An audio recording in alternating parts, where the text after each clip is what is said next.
یہ گھر تو بہت بڑا اور خوبصورت، اس کی بات بیچ میں ہی رہ گئی۔ تم کیوں آئے ہو یہاں؟ بھاری مردانہ آواز پر سے پلٹ کر آنے والے کو دیکھا تھا۔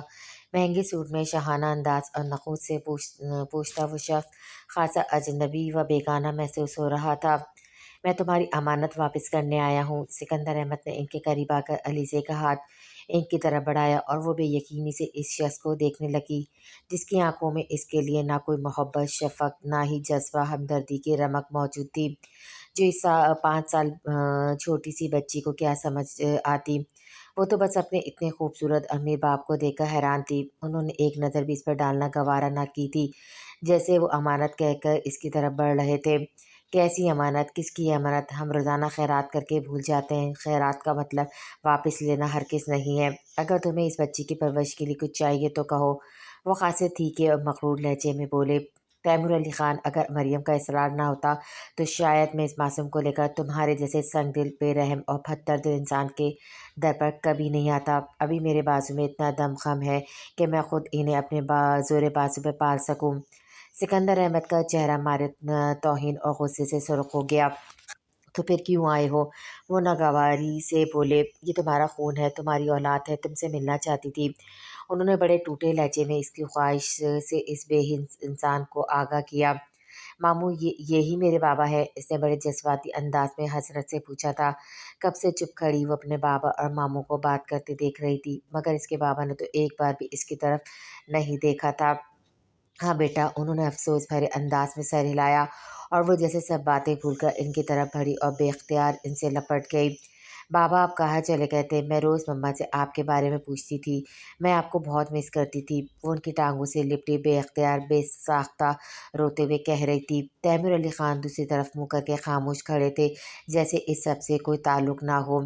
اسی وقت اندر سے ایک خوبصورت عورت اور 4 سال بچہ آ گیا۔ یہ کون لوگ ہیں؟ اس عورت نے سوالیہ نظروں سے اپنے شوہر سے پوچھا تھا اور بچی کو اپنے شوہر کی ٹانگوں سے لپٹے دیکھا۔ وہ بچہ دوڑ کر علی سے قریب آیا، پھر اس کو اپنے باپ سے پرے دھکیلتے ہوئے بولا، یہ میرے ڈیڈ ہیں۔ تم کون ہو؟ یہ اس سے پہلے کہ پریشان علیزہ کچھ بولتی، تیمور علی خان نے بچے کو گود میں اٹھا کر پیار کرتے ہوئے کہا، مدد کے سلسلے میں آئے ہیں؟ یہ کہتے ہوئے اس بے رحم انسان کو ایک پل کے لیے بھی اپنی معصوم بیٹی پر بابا آپ صرف میرے بابا ہیں نا؟ بچے نے اپنے چھوٹے چھوٹے ہاتھوں سے ان کا چہرہ تھامتے ہوئے بڑے یقین سے پوچھا تھا۔ علیزے کی نظریں ہونس ان دونوں پر لگی تھیں اور بچہ شاید اس پر یہی جتانا چاہتا تھا کہ صرف وہی ان کا ولی عہد ہے اور وہ ان کی کچھ نہیں لگتی اور نہ ہی اس کا کوئی حق تھا انہیں چھونے یا پیار وصول کرنے کا۔ ہاں بیٹا، ہم صرف آپ جیسے شیر بیٹے کے باپ ہیں۔ انہوں نے بھیگی بھیگی نیلی شکوہ گنا کانچ آنکھوں سے نظریں چراتی ہوئے غرور اور تکبر سے ان کے ہر انداز سے غرور جھلک رہا تھا۔ ضمیر گل، انہوں نے ملازم کو آواز دی۔ جی سرکار۔ ملازم نے مؤدب پوچھا، جاؤ بابا کو گاڑی میں بٹھاؤ، ہم آتے ہیں ان کی مدد کر کے۔ انہوں نے کہتے ہوئے ان کی طرف رخ مڑ کر اپنے 4 سال بیٹے کو ملازم کی طرف بڑھایا تھا۔ دیکھو سکندر، تم میری اچھے دوست تھے، کبھی اس لیے میں نے تمہیں اپنے گھر میں برداشت کر لیا، اور رہی اس بچی کی بات، تو جوانی میں ایسی نادانیاں ہو جاتی ہیں، ہم جاگیرداری سے ہیں۔ ویسے بھی لڑکا ہوتا تو ہم کچھ سوچ بھی لیتے، مگر اس بے حس سنگ دل شخص نے معصوم بچی کے بارے میں نہیں سوچا کہ اس کی باتیں اس کے ننھے سے ذہن پر کیا اثر ڈالیں گی۔ تیمور علی خان، اللہ کے قہر سے ڈرو۔ جس غرور سے تم نے یہ ساری باتیں کی ہیں، اللہ اس سب کا تم سے حساب لے گا۔ تم ایک دن اسی بچی کے لیے ترسو گے جس کو آج تم نے دھتکارا ہے۔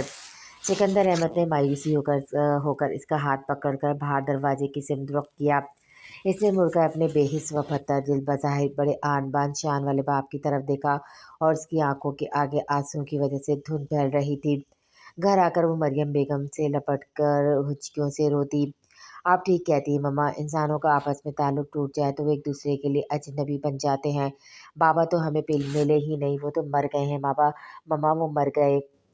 ان کی معصوم بیٹی نے ہوش سنبھالتے اپنے باپ سے ملنے، انہیں دیکھنے، انہیں پانے کی خواہش کی تھی، ان کے متعلق جاننے کھوجنے کی، لیکن اتنے سالوں کا انتظار رنگ بھی لایا تو کس قدر بھیانک تھا جو اس کا سارا بچپن بہا لے گیا۔ اس شخص نے جس سے ملنے کے انتظار نے اسے جنون کی حد تک پر لا پہنچایا تھا، اس کے وجود کو ماننے اور اسے اپنانے سے انکار ہی کر دیا تھا۔ وہ کیسے بےقراری سے ان سے لپٹی رو رہی تھی، اور مریم بیگم جنہوں نے اس شخص کے پیچھے اپنی زندگی برباد کر ڈالی تھی اور ان کی بے وفائی کو روک بنا کر سینے سے لگا لیا تھا، بیٹی کا دکھ برداشت نہیں کر سکی۔ معصوم بیٹی کا اس طرح بلبلانا رونا ان سے سہا نہ گیا۔ اسی رات انہوں نے خاموشی سے آنکھیں موند لی۔ علیزے کو کچھ خبر نہیں تھی۔ وہ باپ کے رویے سے اس قدر دل برستہ ہوئی، شدید بخار اور بے ہوشی کی کیفیت میں کئی دن اور راتیں مدہوش رہی، اور پھر ہوش کی دنیا میں آنے کے بعد ماں کی موت کا عظیم دکھ بھی اس کی آنکھوں کو نم نہ کر سکا۔ یوں لگتا تھا جیسے اس رات اس نے اپنی ماں سے لپٹ کر تمام آنسو بہا ڈالے ہوں۔ اس کی خالی بنجر اداس آنکھوں میں زندگی مر گئی ہو۔ اس دن کے بعد اسے کبھی کسی نے نہیں سنا کہ اس نے بھولے سے بھی اپنے باپ کا ذکر کیا یا ان کا نام لیا ہو۔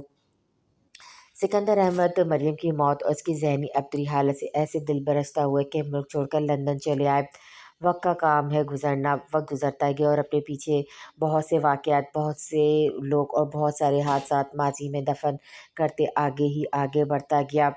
وہ بھی سکندر احمد کے سائے شفق میں پروان چڑھتی گئی، اور 12 سال کی عمر سے ہی وہ اپنی ضروریات خود پوری کرنے لگی۔ نوٹس بناتی، وہ بچپن ہی سے پوزیشن ہولڈر شارپ مائنڈ بچی تھی۔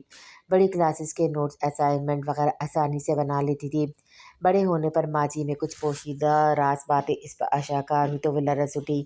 مریم بیگم کا تعلق جس بازار سے تھا، وہاں شریف اور عزت دار لوگ رات تو کیا دن میں بھی جاتے ہوئے کتراتے تھے۔ مریم بیگم کی پرورش نور جہاں بیگم نے اور لڑکیوں سے ذرا ہٹ کر مختلف انداز میں کی تھی۔ شروع سے انہیں تعلیم کی وجہ سے بورڈنگ ہاؤس بھیج دیا گیا تھا۔ وہاں وہ تعلیم کے ساتھ پروان چڑھتی گئیں۔ انہیں نور جہاں بیگم نے اپنی حقیقت کی ہوا بھی نہ لگنے دی۔ وہ ایسا نایاب ہیرا تھا جنہیں وہ ایک مخصوص وقت پر منظر عام پر لانا چاہتی تھی تاکہ لوگوں کی نظر خیر ہو جائے، اور وہ ان کی بدولت اتنی کما سکے کہ بیٹھ کر باقی زندگی آرام سے گزار سکے۔ مریم بیگم جیسا قیمتی لال ان کے حلقے میں کہیں اور نہیں تھا۔ مریم صرف حسن ہی نہیں بلکہ ذہانت کی بدولت سے بھی مالا مال تھی۔ ان کی دنیا میں مریم کا نام نیلم تھا، ان کی نیلی آنکھوں پر رکھا گیا تھا۔ مریم نے تعلیمی میدان بڑی کامیابی اور پوزیشن کے ساتھ پاس کیے۔ یونیورسٹی میں تیمور علی سے ان کی ملاقات ہوئی، جو ان سے محبت کے دعوے دار تھے، مگر مریم نے اس بات کو اہمیت نہیں دی۔ مگر کب تک ان کے مسلسل اصرار کے اور وجاہت و محبت کے آگے وہ اپنا دل ہار بیٹھے۔ جبکہ تعلیم سے فراغت کے بعد تیمور علی خود بھی انہیں باقاعدہ اپنانے والے تھے۔ اس سلسلے میں جب انہوں نے اپنے بڑے بھائی سے بات کی، جو ان کے باپ کے بعد گدی نشین تھے، ان کا حکم چلتا تھا، تو انہوں نے روایتوں کے آگے ان کی ایک نہ چلنے دی اور اس بات سے سختی سے انکار کر دیا، جس پر وہ باغی و بدگمان ہو کر وقتی غصے میں گھر چھوڑ آئے اور اپنے دوست سکندر کے ساتھ رہنے لگے، جو یونیورسٹی میں ان کے ساتھ اور ان کے اور مریم کے بہت اچھے دوست تھے اور مریم کو سگی بہن مانتے تھے۔ اپنی والدہ کی بیماری کی وجہ سے وہ 1 سال پہلے ہی شادی کر چکے تھے، تعلیم کو جاری رکھا تھا۔ سکندر احمد نے بہت سمجھایا، قائل کرنا چاہا کہ اپنے گھر واپس لوٹ جائے اور اپنے بھائی کو سمجھانے کی کوشش کرے۔ اسی طرح فرار مسائل کا حل نہیں ہوتا، مگر ان کے خون میں رچی ضد اور انا نے انہیں واپس نہ پلٹنے دیا۔ دوسری طرف مریم کی تعلیم سے فارغ ہونے کے بعد نور جہاں نے اپنی کوٹھی میں ایک بڑی تقریب میں اپنے خاص مہمانوں کے ساتھ ان کی منہ دکھائی کی رسم کروائی، تب وہ ان کی اصلیت اور گھنونے دھندے کو دیکھ کر سکتے میں آ گئی۔ جن کا خود کا اصل نام خانم بائی اور اس کا نیلم تھا، مگر اپنے پیچھے تیمور علی کی محبت اور ان کی سپورٹ نے انہیں بہت ڈھارس دی، جو ان کی محبت میں اپنا سب کچھ چھوڑ کر ان کے پاس آ گئے تھے۔ انہوں نے اسی وقت مصلیحت کے تحت خاموشی اختیار کے رکھی اور خاموشی سے نور جہاں کے جنگل سے نکلنے میں کامیاب ہو گئی۔ اس حقیقت سے تیمور علی کو آگاہ کیا، جس نے سکندر احمد کے ساتھ اور دوستوں کی مدد سے اسی شام مریم سے سکندر احمد کے گھر میں خاموشی سے نکاح کر لیا۔ اس وقت تو ان کے سر پر محبت کا جنون سوار تھا، مریم کی محبت میں پاگل ہو کر سب کچھ فراموش کر بیٹھے تھے۔ نور جہاں بیگم اس حقیقت کے بعد انہیں اور سکندر احمد کی فیملی کو نقصان پہنچا سکتی تھیں، اس لیے کچھ دن کے لیے سکندر احمد کے ماموں کے گھر فیصل آباد آئے، جہاں انہوں نے چند ماہ کے بعد کرائے پر گھر لے لیا۔ زندگی گزارنے کے لیے پیسوں کی ضرورت ہوتی ہے، اور ان کے پاس جتنی رقم تھی وہ ان 4-5 ماہ میں بیٹھ کر خرچ کر چکے تھے۔ بھائی سے کسی مالی مدد کی امید نہیں تھی، اس لیے انہوں نے پرائیویٹ جاب کر لی، مگر تنخواہ کم ہونے کی وجہ سے گزر بسر مشکل ہو گیا۔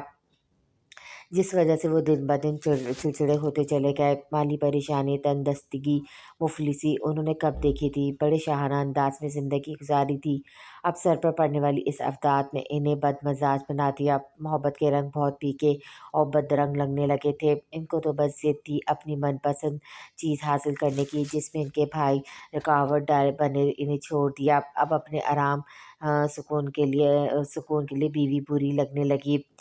کچھ ہی عرصے میں علیزے کی صورت قدرت نے اجالا کیا تو بالکل ہی مایوس ہو گئے۔ ان کا خیال تھا کہ بیٹا ہوگا تو شاید بھائی معاف کر کے ہونے والے خاندانی وارث کو اپنا لے، ان کی کوتاہی اور غلطی کو بھلا ڈالے، مگر ہونے والی بیٹی جو مریم سے زیادہ خوبصورت تھی، اسے دیکھ کر ان کے ارمانوں پر اوس پڑ گئی۔ تیمور علی خان ان جاہل لوگوں میں سے تھے جو آج بھی بیٹیوں پہ مایوس اور بیٹے کے پیدا ہونے پہ خوشیاں مناتے ہیں، صرف بیٹیوں کے لالچ میں اللہ کی دی ہوئی رحمت کو ٹھکرا دیتے ہیں اور پھر اسی رب سے بیٹے کی امید رکھتے ہیں۔ پہلی بیٹی تو اللہ کا سلام ہوتی ہے، پوری رات اس گھر میں رحمت برستی اور تم اس سب سے منہ بناتے ہو، انکار کرتے ہو اللہ کے حکم سے، پھر اسی کی زمین پر چلنے ہوئے اس کی نعمتیں کھاتے اور اس پر کرتے بھی ہو۔ افسوس ہے ایسے لوگوں پر۔ علیزے کے پیدا ہونے کی خبر ملی تو سکندر احمد اس 1.5 سال کے عرصے میں پہلی بار اپنی بیوی کے ساتھ ان سے ملنے آئے، کیونکہ فون وغیرہ پہ بات تو ان کے درمیان ہوتی رہتی تھی، مگر ان کے حالات دیکھ کر سکندر احمد نے انہیں اپنے ساتھ چلنے کا مشورہ دیا اور لاہور چل کر انہیں جاب کرنے کا مشورہ دیا، جہاں ترقی کے زیادہ چانسز تھے۔ دوسرا، اس عرصے میں نور جہاں بیگم بھی مریم کی طرف سے مایوس ہو چکی تھی، پھر وہ تیمور علی کے خاندان حزب النفس سے واقف تھی، جو ملک کے بڑے جاگیردار سیاستدان گھرانے سے تعلق رکھتے تھے۔ سکندر احمد کی باتوں نے سوچنے پر مجبور کر دیا۔ ویسے بھی وہ اس زندگی سے بیزار ہو چکے تھے۔ لاہور شفٹ ہونے کے بعد ان کے جاب ملنے تک سکندر احمد نے انہیں اپنے گھر رہنے کی دعوت دی۔ ویسے بھی وہ مریم کو اپنی بہن مانتے تھے، ان تینوں نے ساتھ تعلیم حاصل کی تھی۔ ان کی وائف انہی کی طرح خوش اخلاق اور ہنسمکھ تھی، اس لیے وہ لوگ بآسانی ان کے فلیٹ میں رہنے لگے۔ علیزہ زیادہ تر سکندر احمد کے پاس ہی رہتی تھی، کیونکہ سکندر احمد کو اسے بہت محبت تھی، خود سے دور جانے ہی نہیں دیتے تھے۔ علیزہ 2 ماہ کی تھی جب سکندر احمد کے گھر تحریم نے آنکھ کھولی۔ لاہور آ کر کافی وقت وہ جاب تلاش کرتے رہے، پھر سکندر احمد کی کوششوں سے انہیں سرکاری جاب مل گئی۔ سیلری بہت زیادہ تو نہیں تھی، مگر گزارا ہو جاتا تھا۔ انہیں اب اس سمجھوتے بھری زندگی سے نفرت سی ہوتی جا رہی تھی۔ کبھی کبھار وہ مریم پر بگڑتے اور اندر کا غبار لفظوں کی صورت نکالتے تو مریم شرمندگی سے ان کی صورت دیکھنے لگتی۔ یہ انسان خود بیوی بیٹی کو اپنے زور و بازو پہ کما کر کھلا نہیں سکتا، وہ ہر بات کا قصوروار ایک لڑکی کو ٹھہراتا ہے۔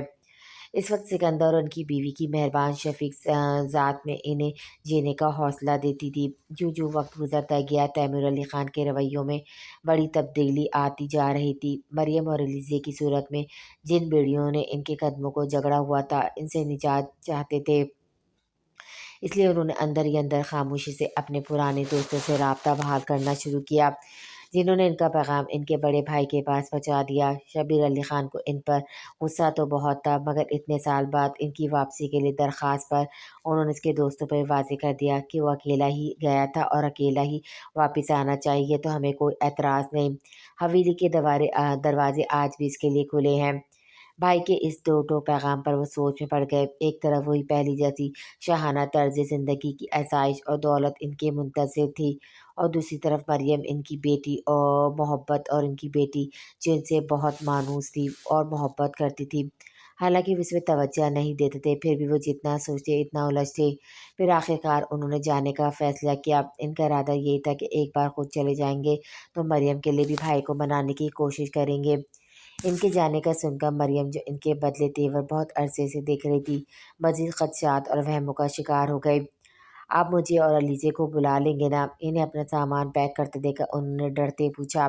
ہاں کیوں نہیں، میں بس ایک بار وہاں چلا جاؤں، لالا مجھے معاف کر دیں، پھر دیکھنا مریم یہ ساری غربت اور پریشانی دور ہو جائے گی۔ وہ بے انتہا خوش اور پرجوش سے بس جلد سے جلد یہاں سے نکل جانا چاہتے تھے۔ اگر آپ نہیں آئے تو ان کی آنکھیں بھیگنے لگی، وہ واحد سہارا تھا ان کا۔